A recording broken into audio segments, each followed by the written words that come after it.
asnjë njeri prej se ekziston bota e derisa të ekzistoj bota, nuk mundet me thonë unë si nënshtrojmë ligjet të Zotit, që është ligji i sprovës. E sprova realisht është e mirë.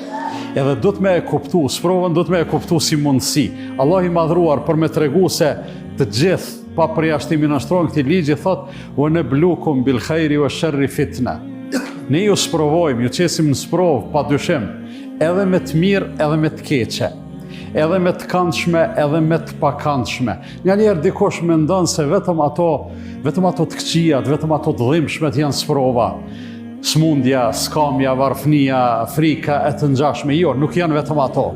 Edhe mirëqenia është sprovë. Por në këto dy lloj sprovave, në të këndshmet edhe të pakëndshmet, njeriu duhet të gjendet me reagimin adekuat edhe të përshtatshëm. Të të këndshmet, njeriu duhet me kon falëndërues edhe mirënjohës. Të të pakëndshmet duhet me kon i durueshëm, po i durueshëm nuk do të thotë se duhet me qenë pasiv edhe mos me u mundu me dalë prej krize dhe prej situate.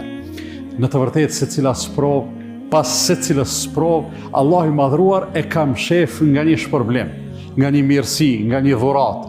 Pa e kalu sprovën, atë dhurat edhe atë mirësi nuk mundesh me e marë, por nëse e kalon, atëherë je faqebardh para Allahut fuqiplot, po njëkohësisht je faqebardh edhe në jetën e kësaj bote, edhe je fitimtar me shpërblimin të cilin Allah i madhruar e ka përgadit për të sprovuarit.